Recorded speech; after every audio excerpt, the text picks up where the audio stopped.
Assalamualaikum warahmatullahi wabarakatuh.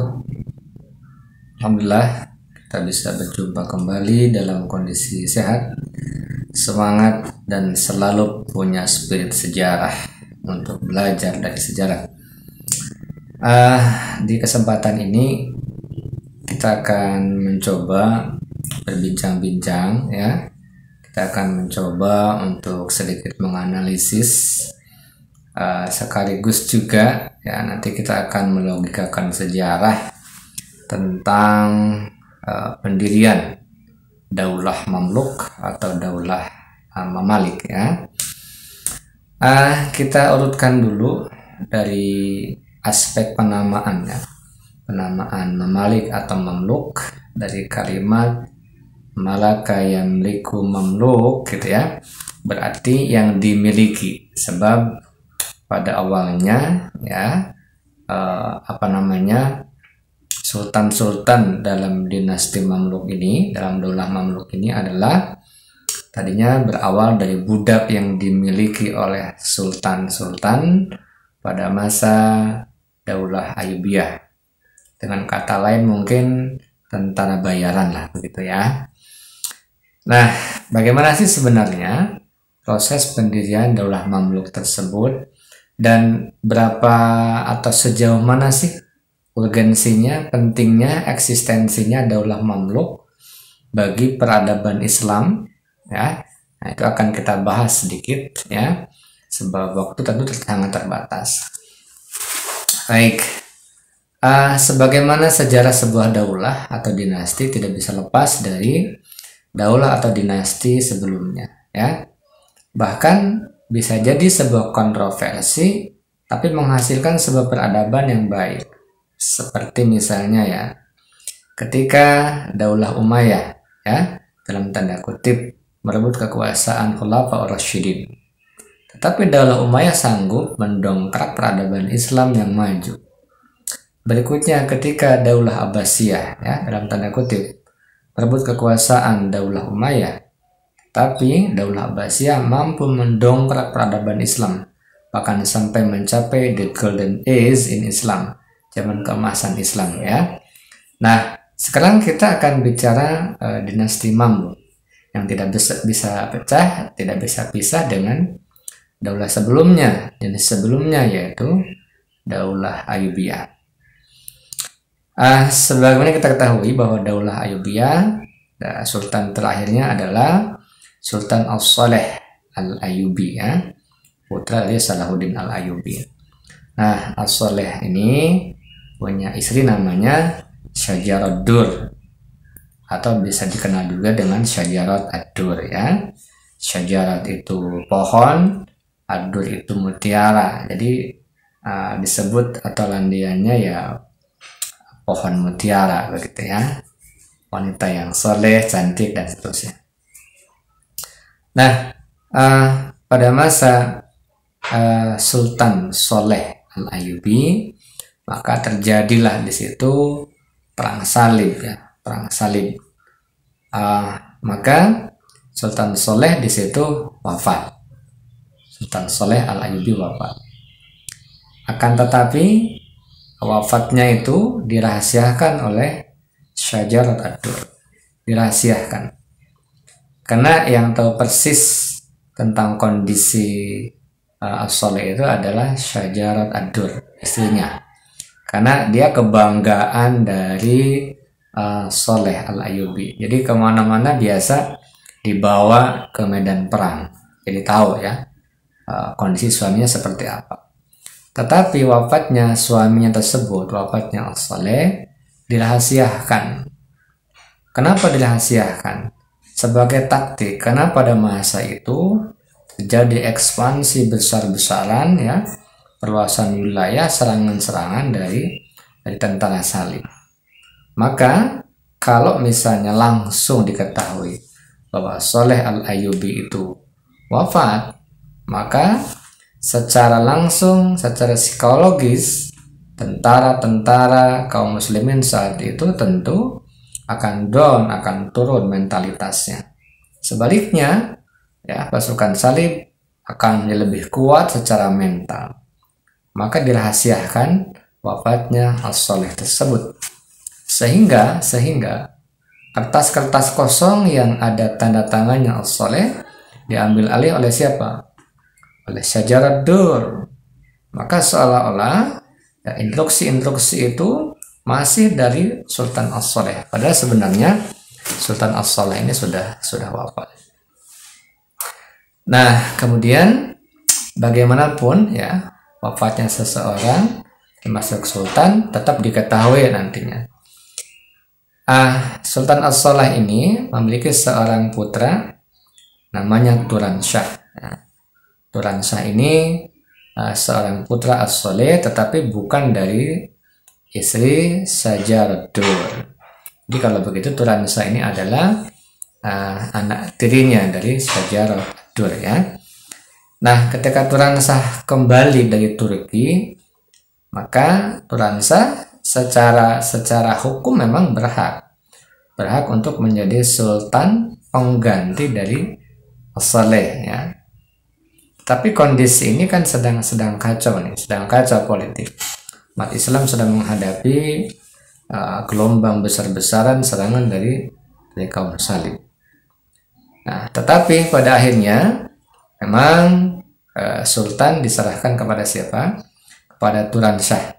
Walaupun yang mengendalikan pemerintahan masih Syajarat Ad-Dur.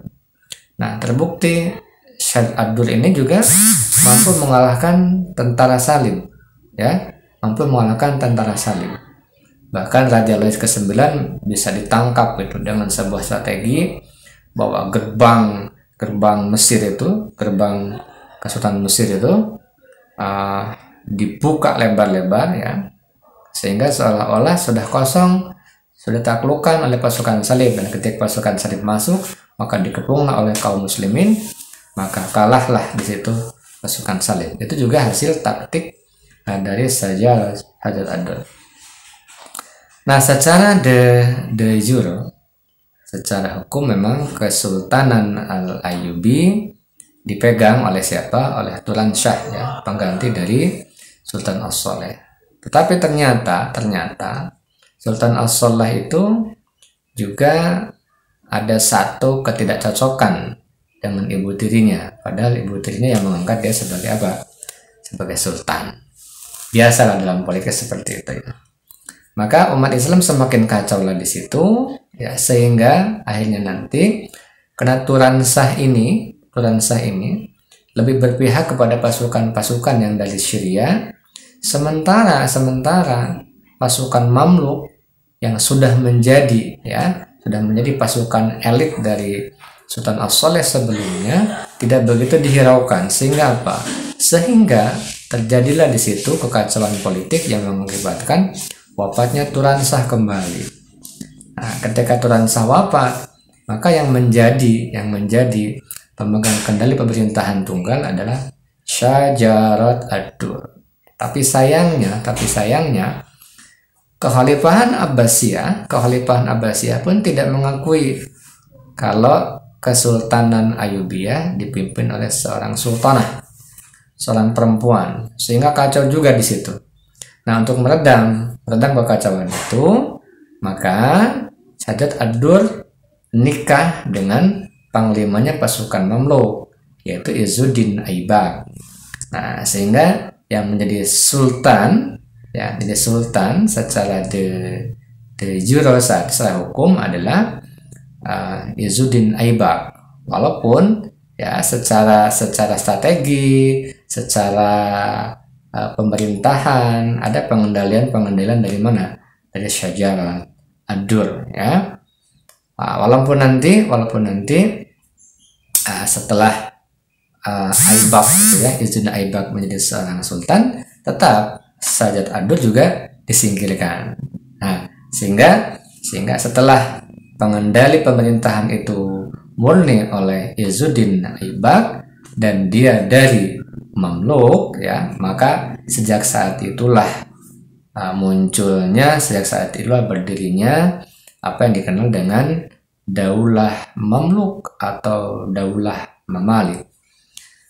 Nah, maka sebenarnya Syajarat Ad-Dur di sini seolah-olah menjadi pengendali, menjadi penyeimbang dalam transisi Daulah Ayyubiyah dan Daulah Mamluk. Ya, mungkin sebagian sejarawan mengatakan Syajarat Ad-Dur menjadi sultan ya, atau sultanah pertama misalnya dari Daulah Mamluk. Tetapi kalau saya melihat lebih kepada mengawal transisi ya, menjadi transisi antara dinasti atau Daulah Ayyubiyah menuju Daulah Mamluk. Sebab kalau kita melihat juga dari buku-buku otoritatif yang ada ya, misalnya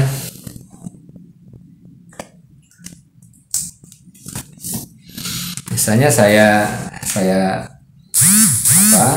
buka beberapa buku otoritatif di sini.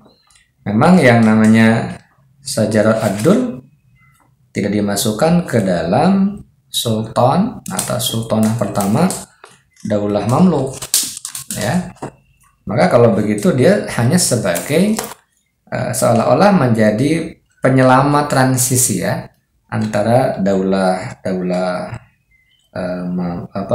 Ayyubiyah menuju Daulah Mamluk gitu.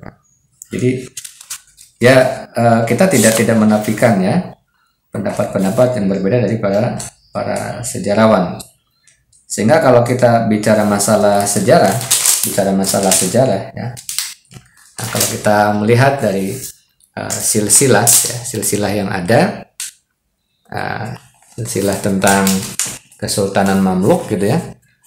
Ini Syajarat Ad-Dur ini tidak diletakkan sebagai pendirinya Daulah Mamluk.